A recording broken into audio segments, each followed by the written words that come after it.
ملک صاحب نے کافی سارے اعداد و شمار پیش کیے.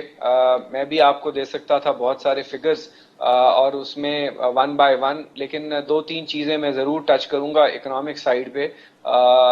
پہلی چیز یہ ہے کہ اس ملک کو 60% ڈیویلیویشن دی انہوں نے 2 سال میں، اور 30,000 ارب میں انہوں نے کم از کم 11,000 ارب جو ہے ڈیٹ ایڈ کیا. یعنی اگر یہ پچھلی حکومت پر الزام لگاتے تھے کہ اس نے 5 سال میں 10,000 ارب ڈیٹ ایڈ کیا، جس کے نتیجے میں بجلی کے منصوبے بھی لگے، موٹر ویز بھی بنی، اور بھی اب 13,000 ہو گیا، 43 پہ پہنچ گئے.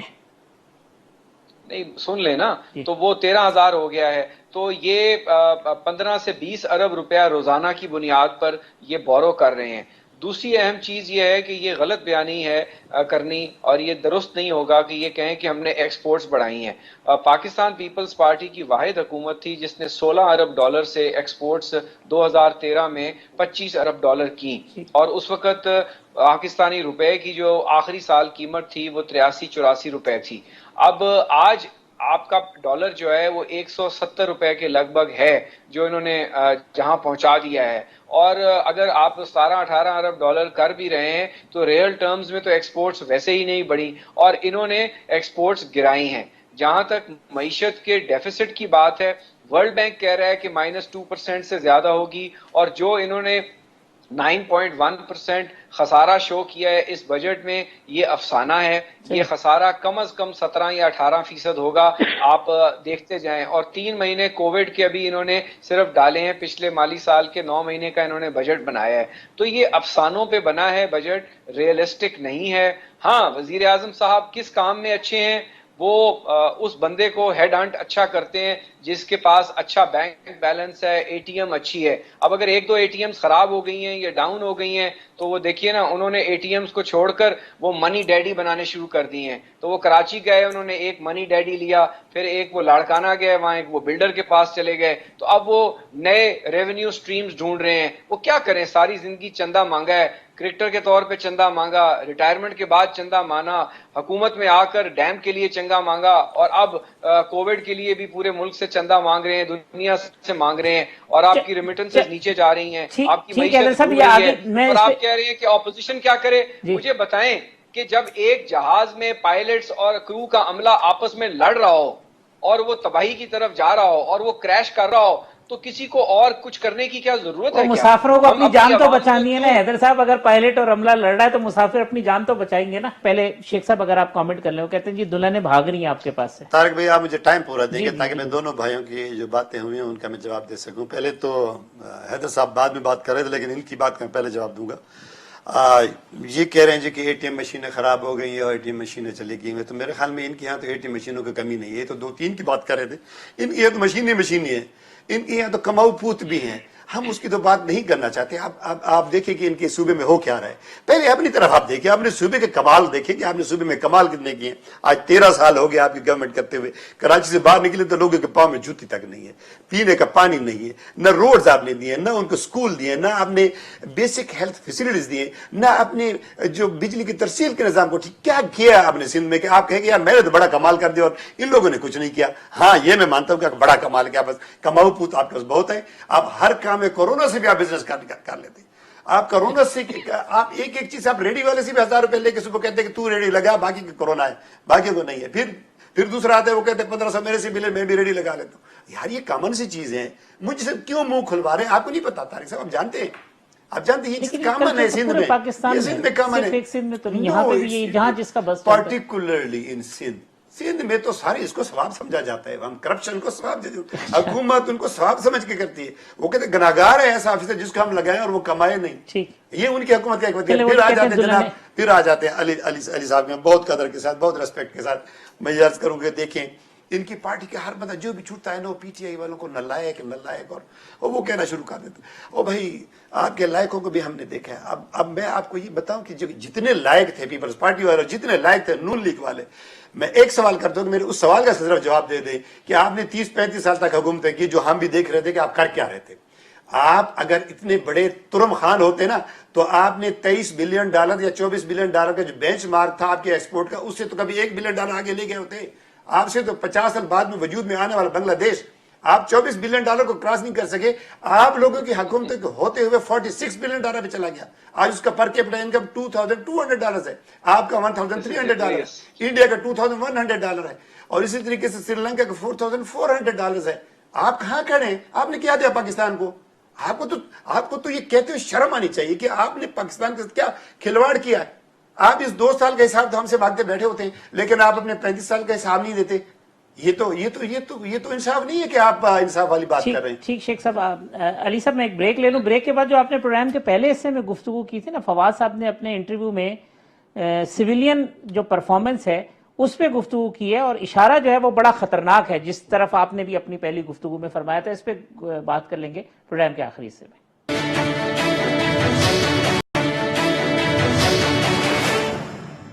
ہم کہتے تو ہیں کہ سویلین جو آفیسز ہیں, ملٹری جو ہے جی اس کا بڑا رول ہو گیا ہے, سویلین آفیسز جو ہیں جی وہ ان کو دینا چاہیے رول. آپ ذرا پارلیمنٹ کی اپنی لیڈرشپ دیکھیں, اس کے بعد آپ اپنی پروونشل لیڈرشپ دیکھیں. آپ مجھے بتائیے, کوئی دل پہ ہاتھ رکھ کے کوئی مجھے بتائے اس لیڈرشپ کے ساتھ کیسے سویلین سپریمیسی ہو سکتی ہے؟ علی پرویز صاحب, یہ جو فواد چودھری صاحب نے بات کی تو بڑی خطرناک بات ہے. گورنمنٹ جو ہے وہ تو پی ٹی آئی کی ہے, اور وہ کہتے ہیں کہ اس پرفارمنس کے ساتھ یا اس پارلیمنٹری پرفارمنس کے ساتھ کیسے سویلین سپریمیسی ہو سکتی ہے. تو یہ تو بڑا خطرناک اشارہ ہے. ہم کس جانب بڑھ رہے ہیں؟ بالکل ٹھیک کہہ رہے ہیں جی. میں اپنی غلطی مان لیتا ہوں. آپ نے بلکہ پہلے بھی میرے سے یہ سوال کیا تھا کہ جب ہمارے بھائی شیخ صاحب نے ساؤنڈ فوٹنگ کی بات کی تو یہ سلیکٹر کی طرف اشارہ کر رہے تھے, تو میں اس کو ان ایڈریس چھوڑ گیا. تو معذرت کے ساتھ میں بالکل اس سوال پہ آ جاتا ہوں. پر اس سے پہلے ذرا گزارش اتنی سی ہے کہ شیخ صاحب کو جو ان کی اپنی حکومت کا جو اکنامک سروے ریلیز ہوا ہے نا, اس کا پیج نمبر 170 کھول کے دے دیں, جس کے اندر ان کو پتا چل جائے گا کہ انہوں نے 21 مہینے میں جو ہمارے 5 سال تھے نا اس سے کہیں زیادہ قرضہ یہ لے چکے ہوئے ہیں, اور کسی جگہ پہ اینٹ نہیں رکھی. تو یہ میں ان کا جو قرضوں والی بات تھی اس کا جواب دے جاؤں. اب انہوں نے کہا کہ جی ایکسپورٹ کے اندر اسٹیگننسی آ گئی تھی. تو میں بالکل مانتا ہوں کہ جی شروع کے جو چند سال تھے اس کے اندر شاید ہماری حکومت ایکسپورٹ کو اس طرح سے امپورٹنس نہیں دے سکی, جس کی وجہ سے ایکسپورٹس پریشر میں رہی. پر جو یہ آخری بات ہے وہ بتانا بھول گئے میرے خیال سے. جو پرائم منسٹر نواز شریف صاحب نے جب ایکسپورٹ پیکج اناؤنس کیا تھا تو آخری 1 سال کے اندر 15% ایکسپورٹ گرو کی تھی, اور اس مومنٹم کو ہم ان نالائکوں کو ہینڈ اوور کر کے آئے تھے, جو انہوں نے اگلے سال اس سے گھٹا دیا. اور اس سال تو اللہ ہی ہمارا حافظ ہو کہ جی انہوں نے یہ کیا ایکسپورٹ کے ساتھ کرنا ہے. تو یہ ایکسپورٹ کی بھی کہانی. اچھا, اب جو آپ بات کر رہے ہیں کہ جی سلیکٹروں کو خود آگے کیوں آنا پڑ رہا ہے, یا فواد چودھری صاحب یہ کیوں کہہ رہے ہیں کہ جی ان الیکٹڈ لوگوں کو اب انڈکٹ کیا جا رہا ہے تاکہ وہ اس ملک کی جو گورننس ہے اس کو سنبھال سکیں. میں آپ کو طارق بھائی ایک چھوٹی سی مثال دیتا ہوں. میاں نواز شریف صاحب کو یہ بڑی بڑی باتیں کرتے ہیں, ان سے پوچھیں جب میاں نواز شریف صاحب وزیر اعظم تھے تو انڈیا کا ڈیفنس بجٹ تھا تقریباً $50 بلین. میاں نواز شریف صاحب اپنی بیلٹ کو ٹائٹن کر کے $10 بلین ڈیفنس کے اوپر خرچتے تھے. میں ڈالر میں بات کر رہا ہوں, روپوں کے اندر نہیں, کیونکہ آپ نے روپوں کے ساتھ کوئی فرق نہیں پڑتا. آپ نے جو آپ کا آبادی کا جو کمپیریزن تنازع تھا انڈیا کے ساتھ, اسی ریشیو کے اندر اپنی ڈیفنس کو مینٹین کیا. یہ جو ماشاءاللہ آج کے نالائق ہیں نا, انہوں نے ڈیفنس بجٹ کے اندر کتنے پیسے ایلوکیٹ کیے طارق بھائی؟ 1300 ارب سے تھوڑا کم. اس کی ذرا ڈالر ویلیو نکال لیں, یہ تقریباً $7 بلین بنتی ہے. اس کا موازنہ کر لیں, جو انڈیا اس سال نے ایلوکیٹ کیا ہوا ہے ڈیفنس کے لیے وہ $70 بلین ہے. تو ریشیو کیا بن گئی؟ 1:10. اور اس کو کمپیئر کر لیں 1:5 جو میاں نواز شریف صاحب نے اپنی بیلٹ کو ٹائٹن کر کے ہمارے جو مسلح افواج کے بھائی ہیں جو ان کی بے پناہ قربانیاں ہیں ان کو دیے. تو یہ اب مجھے بتائیں, اس صورتحال کے اندر جب خطے کے اندر ٹینشن بھی ہو, انڈیا کشمیر کے اوپر چڑھا ہو, ہر اپنے نیبر کے اوپر چڑھائی کرنے کی کوشش کر رہا ہو, تو کوئی بھی آدمی جو اس ملک کا درد رکھتا ہوگا وہ ان نلائکوں کو سپورٹ کرنے کے لیے تیار ہوگا؟ نہیں ہوگا نا. تو اسی لیے فواد چودھری صاحب نے اپنی دوسری آپشنیں کنسیڈر کرنا شروع کر دی ہیں. اسی لیے کامل علی آغا صاحب کہتے ہیں کہ یہ ان کی وجہ سے ہمیں انڈے پڑ رہے ہیں. اسی لیے مینگل صاحب آگے آ کے کہتے ہیں کہ بھائی اس ڈوبتی کشتی سے باہر نکلو. تو یہ وہ ساری باتیں ہیں جو حقائق ہیں. ان کو کہیں اگر میں نے کسی جگہ کے اوپر بھی کوئی غلط ان کے سامنے فیکٹ رکھا ہے تو یہ مجھے کریکٹ کر دیں, بتا دیں میں نے کہاں پہ کہا ہے. تو پھر سلیکٹر آگے نہیں آئے گا تو اور کیا کرے گا؟ ٹھیک. حیدر صاحب مختصراً آپ بھی اگر اس پہ کامنٹ کر دیں کہ یہ سویلین گورنمنٹ کی خراب پرفارمنس جو ہے وہ دعوت دیتی ہے کسی اور کو اس میدان میں قدم رکھنے کی. دیکھیے بالکل